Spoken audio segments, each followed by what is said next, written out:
Hi tears, எல்லோரும் எப்படி இருக்கீங்க? தொடர்ந்து நம்ம சேனலில் ஸ்டோரி கேட்டு எனக்கு சப்போர்ட் பண்ணுற உறவுகளுக்கும் நட்புகளுக்கும் ரொம்ப ரொம்ப ரொம்ப நன்றி. உங்ககிட்ட ஒரு சின்ன வேண்டுகோள். ஸ்டோரி முடிஞ்சதும் ஸ்டோரியை பற்றின உங்களோட கருத்துக்களை மறக்காமல் கமெண்டில் சொல்லுங்கள். உங்கள் ஒவ்வொருத்தரோட தனிப்பட்ட கமெண்ட்டும் தான் நான் ஸ்டோரியை இன்னும் நல்லா கொண்டு போகிறதுக்கு எனக்கு ஹெல்ப் பண்ணும். அதனால் ப்ளீஸ் ஸ்டோரி கேட்குற எல்லாரும் மறக்காமல் கமெண்ட் பண்ணுங்கள். வைஷ்ணவி பேசுவதை கேட்டுக்கொண்டிருந்த அசோக், ஓ, ஆடு புலி ஆட்டமா? கேட்கவே சுவாரஸ்யமாக இருக்குது. ஓ அப்படியா? இன்னும் ஆட்டமே ஆரம்பிக்கலை, அதுக்குள்ளே உனக்கு சுவாரஸ்யமாக இருக்கா?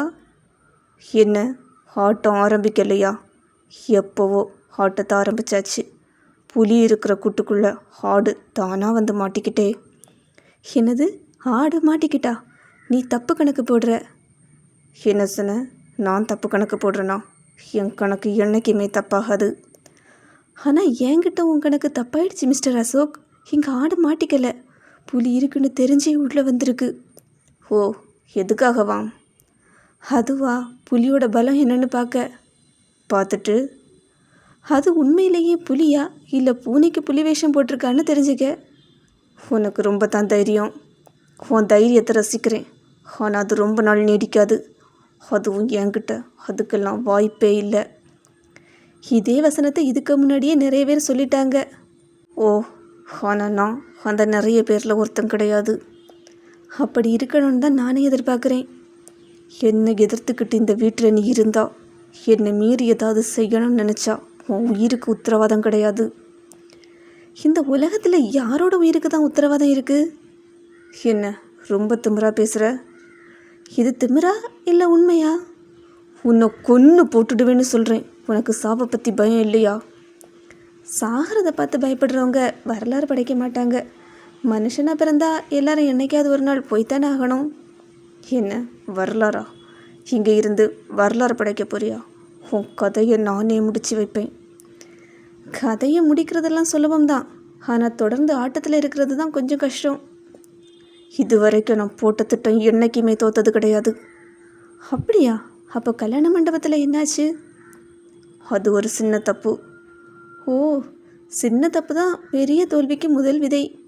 ஏய், ஒரு தடவை நீ தப்பிச்சதுனால ஜெயிச்சிட்டேன்னு நினைக்காத. ஒரு தடவை நீ சொதப்பினதுனால நீ தோத்துட்டேன்னு நான் நினைக்கல. அப்போ இப்போ நீ என்ன தான் சொல்ல வர? அதாவது ஆட்டம் ஆரம்ப நிலையில் தான் இருக்குது. அப்படின்னா கடைசியில் ஜெயிக்க போகிறது நான் தான். ஜெயிக்கிறதெல்லாம் பெரிய விஷயம் இல்லை. ஜெயிக்கிறதுக்கு முன்னாடி எதிராளியே சரியாக படிக்கணும். உன்னை முழுசாக படிச்சிட்டேன். இல்லை, என் பக்கத்தை கூட நீ இன்னும் திறக்கலை. விதிப்படி எல்லாமே சரியாக நடக்கும். விதியா? அந்த விதியையே என்னோட சதியால் தோக்கடிக்கிறவனா? அந்த சதியை கூட மதியால் ஜெயிக்கிறவனா?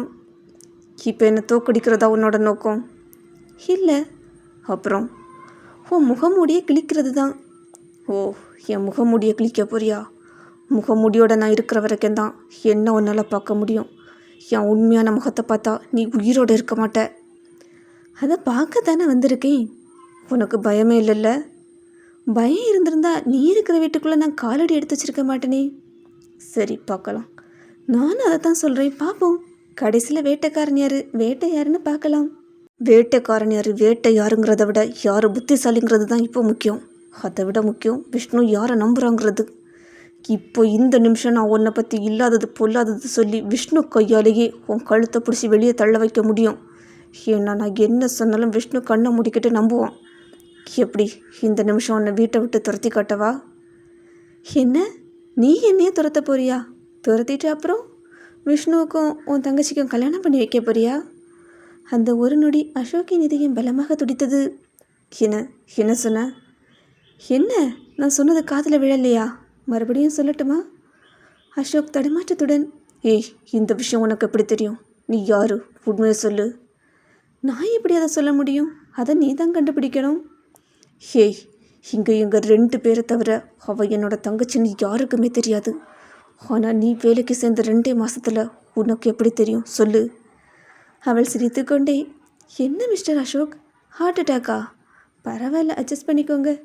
இனிமே இதை விட பெரிய அட்டாக் நிறைய வரப்போகுது. வேணும்னா உங்கள் வசதிக்கு வீட்டிலேயே ஒரு டாக்டர் அப்பாயின்ட் பண்ணி வச்சுக்கோங்களேன். என்னை பற்றி உண்மை தெரிஞ்சிட்டுன்னு ரொம்ப சந்தோஷப்படாத. நான் இன்னும் சந்தோஷப்படவே ஆரம்பிக்கலை. ஆமாம், நீ வீட்டில் ஒரு டாக்டர் அப்பாயிண்ட் பண்ண சொன்னியே, அது எனக்கு யூஸ் ஆகும்னு நினச்சி சொன்னியா இல்லை உனக்கு யூஸ் ஆகும்னு நினச்சி சொன்னியா? வைஷ்ணவியின் புருவங்கள் லேசாக சுருங்கியது. என்ன மேடம், நீங்கள் கர்ப்பமாக இருக்கிறத மறைச்சி விஷ்ணு கையாலேயே உங்கள் கழுத்தில் தாலி கட்டிக்கிட்டீங்க.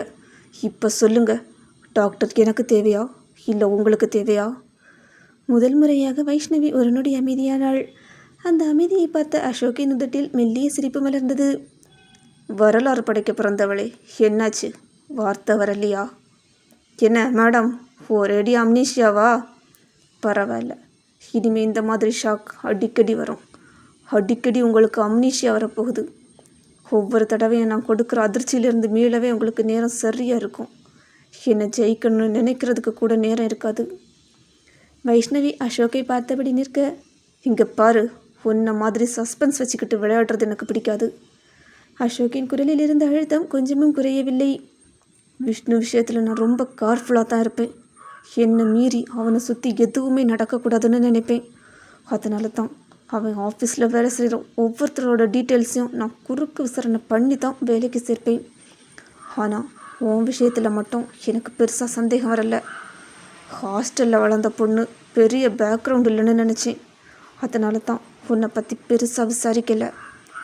ஆனால் வேலைக்கு சேர்ந்தப்போ கொடுத்த blood sample, medical reports, formalities எல்லாம் பார்க்கும்போதே நீ கர்ப்பமாக இருக்கிறது எனக்கு தெரிஞ்சிடுச்சு. ஆனால் அதை நான் ஏன் பெரிய விஷயமாக எடுத்துக்கணும்? அது உன்னோட சொந்த வாழ்க்கை, அதில் எனக்கு எந்த உரிமையும் இல்லை. அதனால தான் அதை பற்றி எதுவுமே கேட்காம உன்னை வேலைக்கு சேர்த்தேன். என்ன பார்க்குற? மண்டபத்தில் உன்னை கஷ்டப்படுத்தினேனே, அது ஏன் தேவைக்காக. ஆனால் நானும் மனுஷன்தான். உன் வயத்தில் குழந்தை இருக்குன்னு தெரிஞ்சு தான் உன்னை அவ்வளவு சாஃப்டாக ஹேண்டில் பண்ணினேன். நீ தப்பிச்சு போக கோபத்தில் என் வயத்தில் குத்துன. அதுக்கு பதிலாக நான் உன் வயத்தில் ஒரு குத்து விட்டுருந்தா அடுத்த 5 நிமிஷத்தில் என்ன நடந்திருக்கோன்னு நீயே யோசிச்சுப்பாரு. உன் கையை மட்டும்தான் கட்டினேன். அதுவும் உன்னோட வயத்துக்கு எந்த அழுத்தமும் வரக்கூடாதுன்னு பார்த்து தான் கட்டினேன். என்ன தான் இருந்தாலும் நான் ஆம்பளை, நீ பொம்பளை. 2 அடியில் உன்னை தூக்கி போட்டுட்டு போக எனக்கு தெரியாதுன்னு நினச்சியா? முடியும், ஆனால் செய்யலை. ஏன்னா அன்னைக்கு எனக்கு தேவை உன்னை கொல்றதில்ல, விஷ்ணுவை அவமானப்படுத்துறது மட்டும்தான். ஒரு பெருமூச்சை இழுத்தவனோ மீண்டும் பேச ஆரம்பித்தான். இப்போவும் அதையே தான் சொல்கிறேன். உன் வாழ்க்கையை நீ வாழு. உன் வயிற்றில் வளர்கிற குழந்தைய பத்திரமா பார்த்துக்கோ. உனக்கு ஏதாவது பிரச்சனைனா உண்மையை சொல்லி உதவி கேளு. என்னால் முடிஞ்சதை நான் செய்வேன். ஆனால் விஷ்ணு விஷயத்தில் மட்டும் தலையிடாத. இந்த உண்மையை என் கங்காவுக்கு கூட நான் சொல்லலை. ஏன்னா உன் வாழ்க்கையை எப்படி வாழணும்னு முடிவு பண்ணுற முழு உரிமையும் உனக்கு இருக்குது. அதே மாதிரி என்னோட வாழ்க்கையையும் என்னோட கடமையையும் எப்படி நிறைவேற்றணும்னு முடிவு பண்ணுற உரிமை எனக்கும் இருக்குது. எனக்குன்னு ஒரு கடமை இருக்குது. அந்த கடமைக்கு குறுக்க மட்டும் நீ வராத. இங்கே பாரு, நீ விஷ்ணுவுக்கு வேண்டப்பட்டவளாயிரு, வேண்டப்படாதவளாயிரு, அது எனக்கு தேவையில்லாத விஷயம். ஆனால் என்னோட கடமைக்கு மட்டும் எதிர நிற்காத. அசோக் சொன்ன ஒவ்வொரு வார்த்தையும் வைஷ்ணவியின் மனதிற்குள் ஏதோ ஒரு பாரத்தை இறக்கி வைத்தது. அவன் அவளை ஒருமுறை ஆழமாக பார்த்துவிட்டு மேலும் எதுவும் பேசாமல் திரும்பி நடந்தான். 2 அடிகள் சென்றவனோ தன்னையே அறியாமல் கண்களில் திரண்டிருந்த ஈரத்தை விரல்களால் துடைத்து கொண்டு எதுவும் நடக்காதது போல தனது அறையை நோக்கி சென்று விட்டான். அவன் மறையும் வரை அமைதியாக பார்த்து கொண்டிருந்த வைஷ்ணவியோ அடுத்த நொடியே தன்னையும் அறியாமல் தனது வயிற்றின் மீது 2 கைகளையும் அழுத்தமாக வைத்து கொண்டாள். மெதுவாக கண்களை மூடியவளின் இமைகளுக்கு இடையில் தேங்கியிருந்த கண்ணீரோ கன்னங்களை நனைந்தபடி கீழே வழிந்தது. அவள் மெதுவாக குனிந்து தனது வயிற்றை பார்த்தாள். குட்டிமா, யார் நல்லவங்க யார் கெட்டவங்கன்னு மறுபடியும் எனக்கு குழப்பமாக இருக்குது. ஆனால் ஒன்று மட்டும் எனக்கு நல்லா தெரியும்.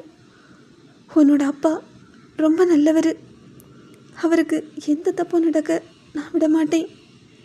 எவ்வளோ பெரிய ஆபத்து வந்தாலும் உன்னையையும் உன்னோட அப்பாவையும் என் உயிரை கொடுத்தாவது நான் காப்பாற்றுவேன். அந்த வார்த்தைகளோடு அவள் மெதுவாக அங்கிருந்த சுவரில் சாய்ந்து அமர்ந்தாள். அவள் கண்களை இறுக மூடியபடியே அமைதியாக இருந்தாலும் அவளது கன்னங்களில் வழிந்த கண்ணீர் மட்டும் நின்றபாடில்லை.